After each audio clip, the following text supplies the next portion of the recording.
Bien, retomamos la audiencia, dejamos constancia de la presencia de las partes y por favor que ingrese el señor Di Pasquale.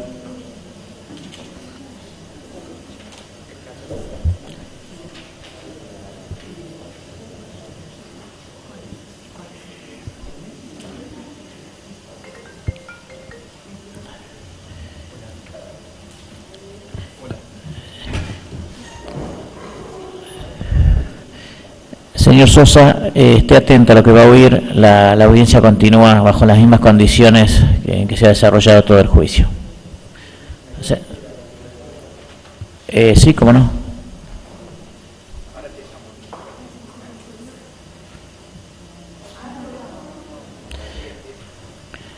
Señor Di Pasquale, si se puede molestar frente al tribunal.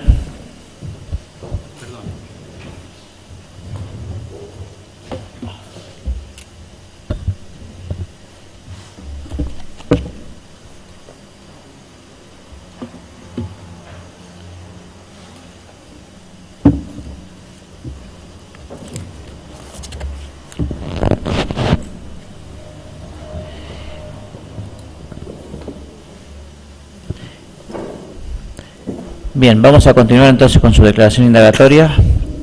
Usted ejerce ese derecho y le recuerdo que puede negarse a preguntas y a ampliar dichos en tanto en cuanto usted crea que se hace el mejor ejercicio de su derecho de defensa.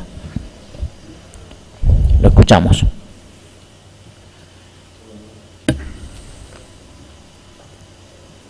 Sí, yo lo primero que necesitaría es solicitar que pasen algunos de los videos que se han elevado al tribunal.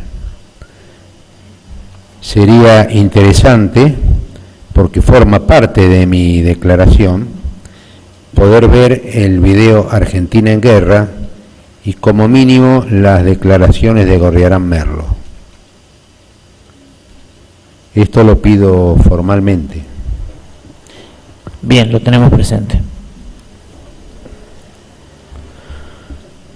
Bueno, el objeto de mi exposición en esta oportunidad será demostrar cómo, tanto en este juicio como en otros similares, se elude, por algunas razones, llegar a la verdad. Parece que lo importante es dictar condenas, más allá de que las acusaciones se basen en simples supuestos y no en pruebas concretas. Yo voy a tratar en el día de hoy de ser lo más breve posible, pero solicito, si es posible, no ser interrumpido por los distintos actores que están en la sala. Las interrupciones han sido casi un denominador común en el desarrollo de mis exposiciones.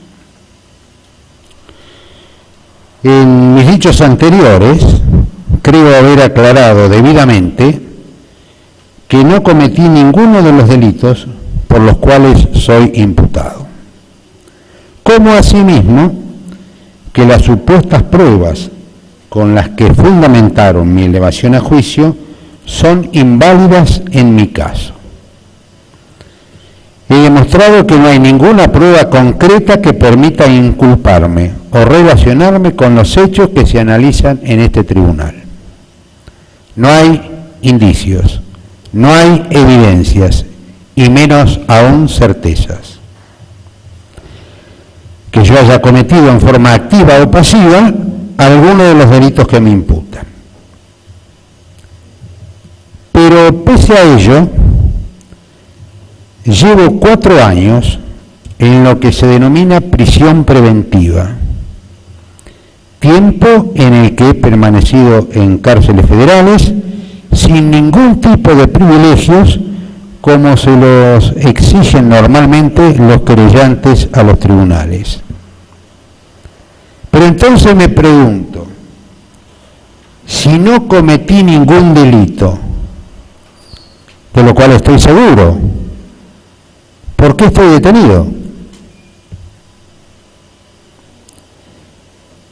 Y yo considero que estoy detenido por ser un prisionero de guerra.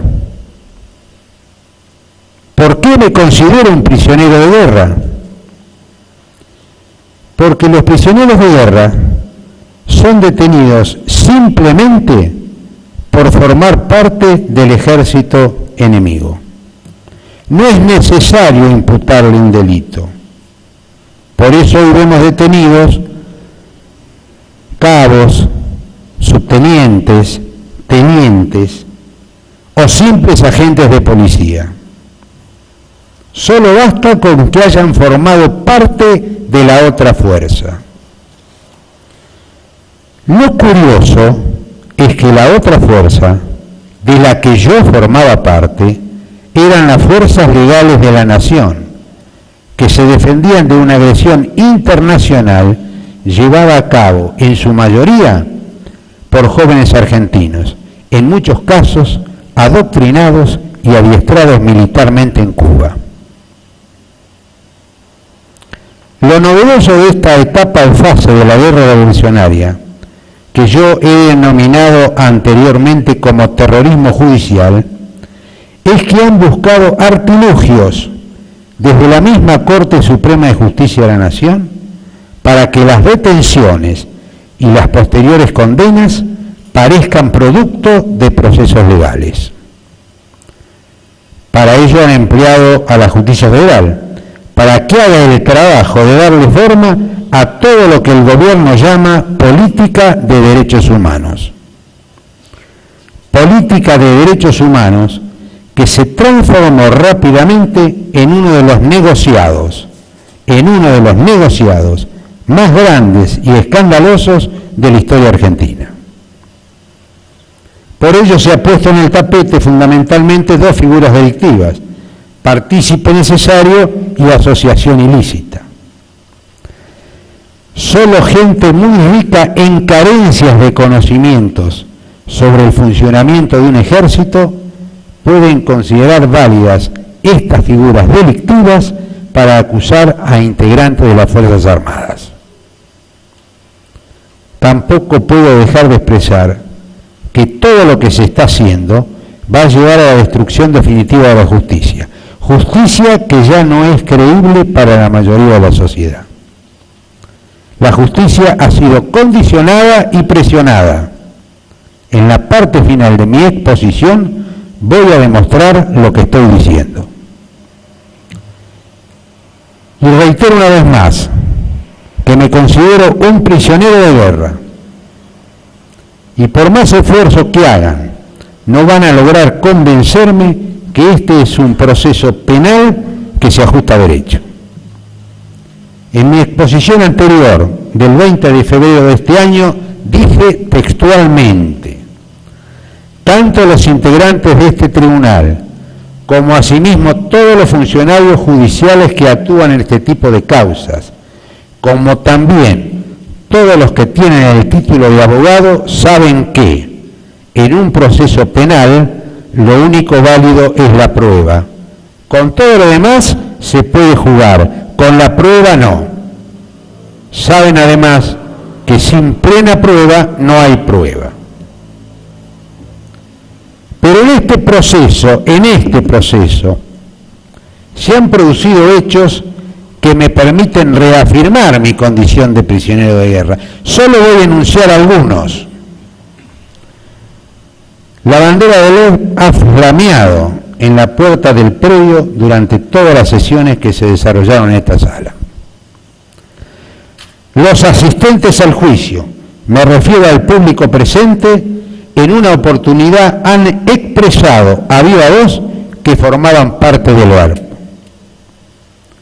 Cuando solicité que hagan sacar la bandera de la organización terrorista, uno de los jueces, más precisamente el doctor Berrotaveña, me contestó en forma inmediata negando tal posibilidad.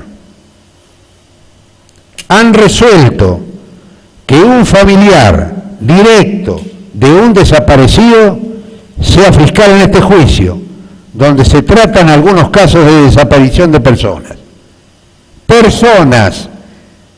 Personas que bien podrían haber formado parte de la misma organización terrorista que la expresada familiar desaparecida. Por otra parte, he sabido que los querellantes, particularmente los que forman parte de organizaciones de derechos humanos, ideológicamente son afines a los grupos terroristas que operaban en el país. Incluso los que representan al Estado, como lo es la Secretaría de Derechos Humanos.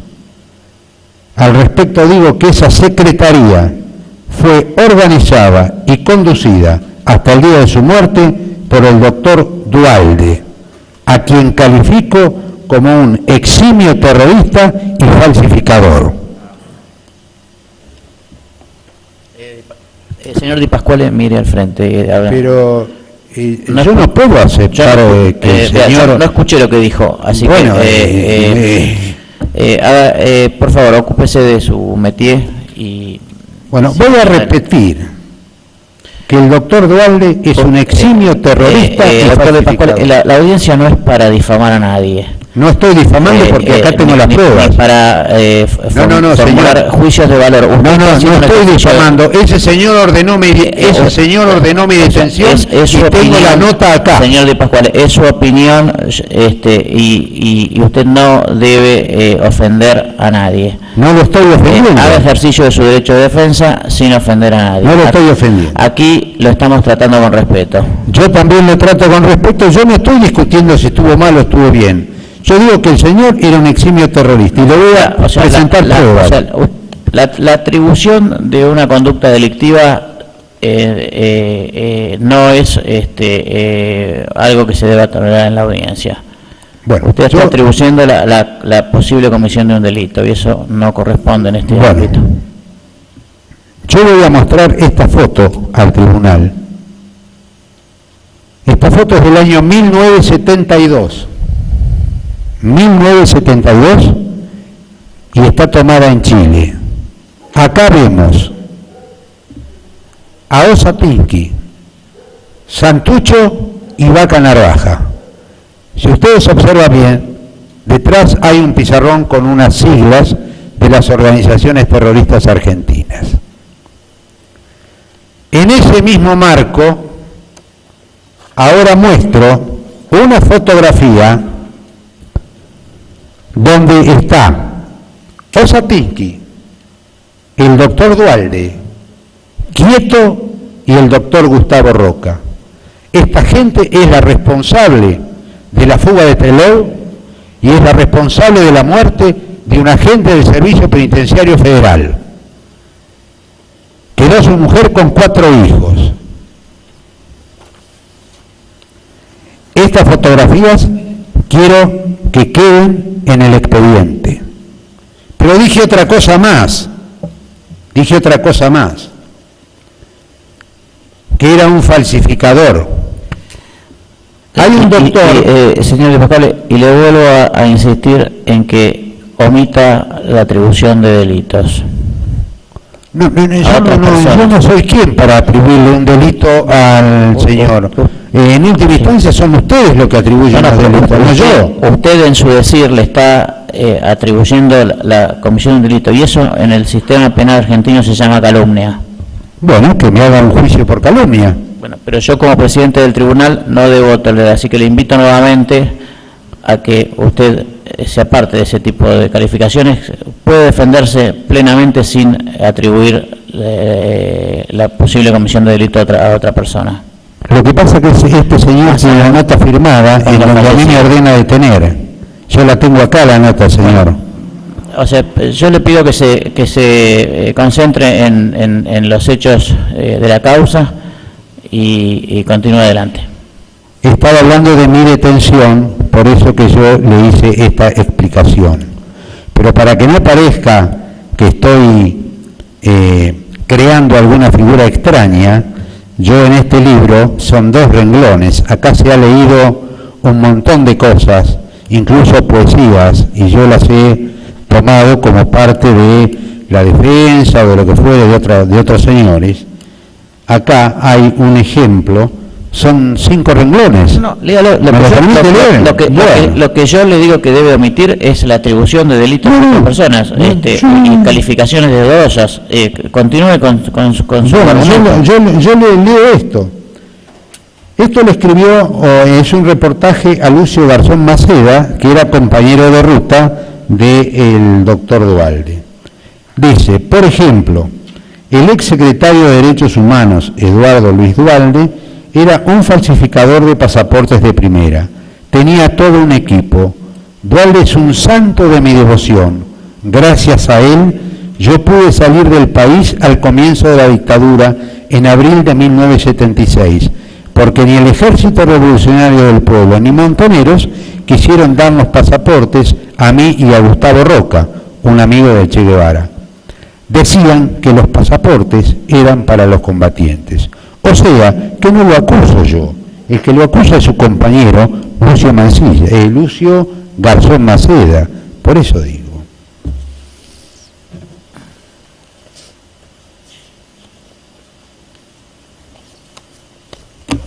Y lo que me molestó fue la expresión, antes que yo terminara de decir por qué estaba diciendo esto, del señor que está a mi derecha.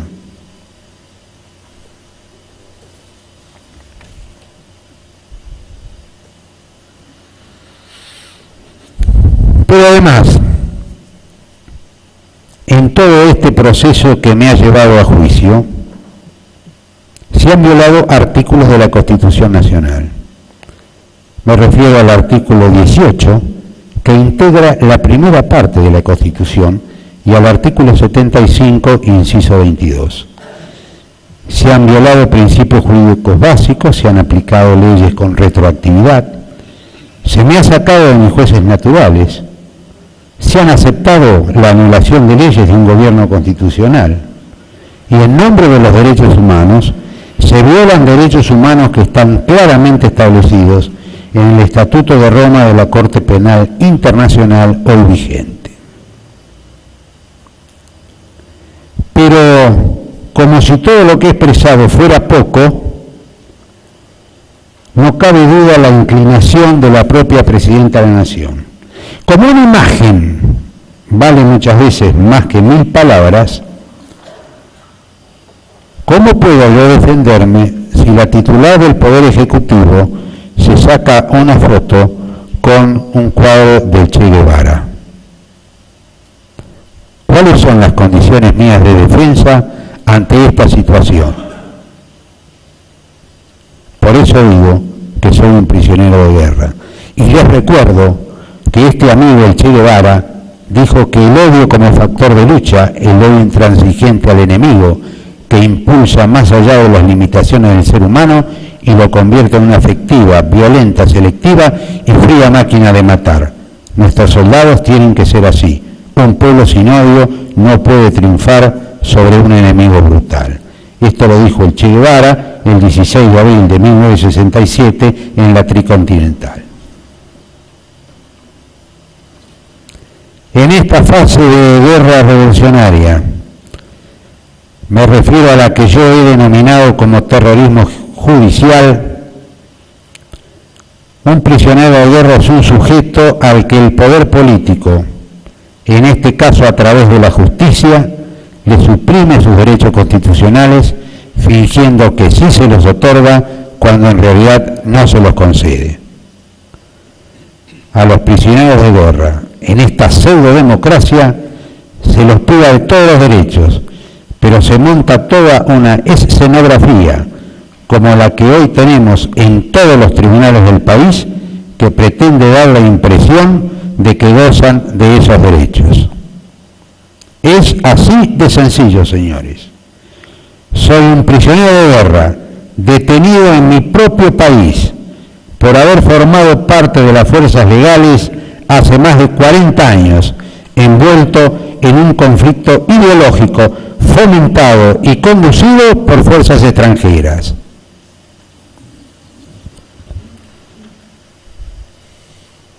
Por lo expuesto hasta aquí, estoy seguro que el último día de este juicio solo me va a faltar pedirle al tribunal que me ate los cordones de los zapatos. No sé si todos entienden esta frase, sobre todo los más jóvenes que están acá.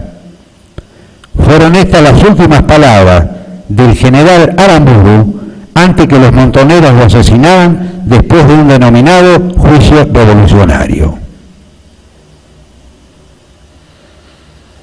También creo haber demostrado a lo largo de mis exposiciones que en este tipo de conflictos de carácter ideológico el objetivo de los subversivos fue la conquista del poder político a través de las armas. Esto lo han expresado los comandantes guerrilleros en innumerables oportunidades. Incluso lo dijo claramente un testigo presentado en este juicio por mi parte, a quien ni siquiera conozco, que fue el oficial superior de Montoneros, me refiero al señor Copelo. Es evidente que todos estos procesos están teñidos por la política. Todos estos procesos nacen como una necesidad política de los Kirchner. Y para dar por terminado este primer tema, reafirmo que soy un prisionero de guerra, detenido a disposición del Poder Ejecutivo Nacional, figura solo parecida en algunos aspectos a los detenidos en la década del 70, ya que ellos eran ilegales, clandestinos y utilizaban como metodología de operaciones el terrorismo, pero además formaban parte de fuerzas internacionales, mientras que yo formaba parte de las fuerzas legales de la nación.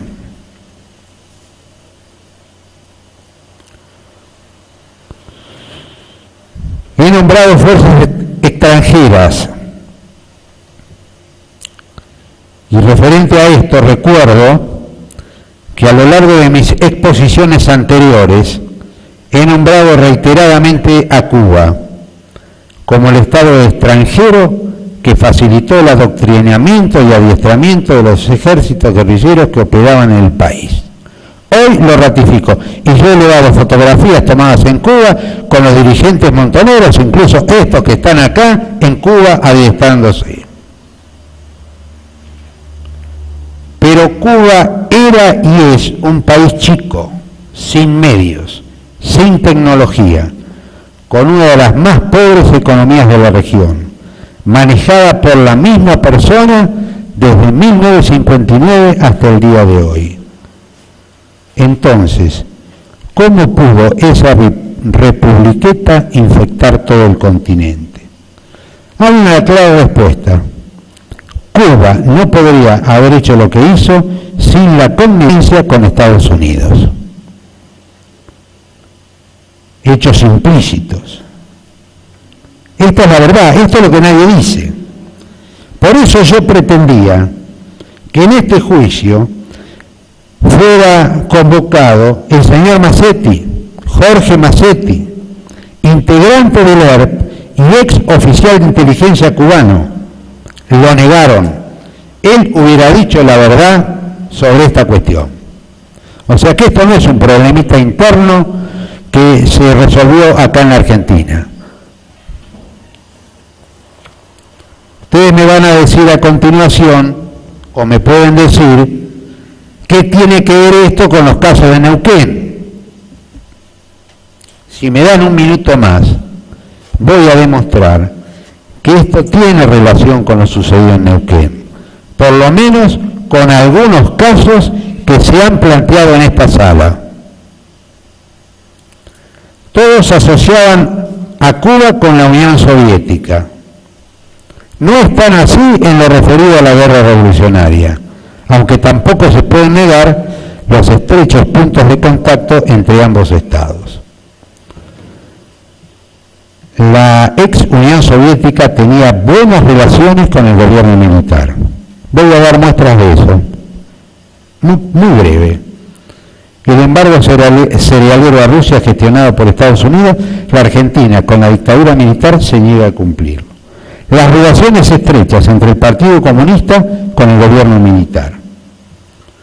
Documentos de la inteligencia de Montonero redactados por Rodolfo Walsh, que alerta a la conducción de Montoneros sobre el papel que jugaba el Partido Comunista con el gobierno militar.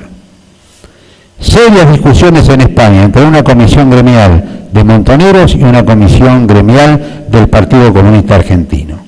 Los del Partido Comunista Argentino apoyaban a Videla, los Montoneros hablaban de la dictadura militar. No hay que dejar de lado las fundaciones con asiento en Estados Unidos y Europa Occidental que apoyaban y financiaban a elementos subversivos. Y tampoco la política de derechos humanos a través de Patricia Adrián, que después llegó a Estados Unidos. ¿Y en qué se benefició Estados Unidos con esta política?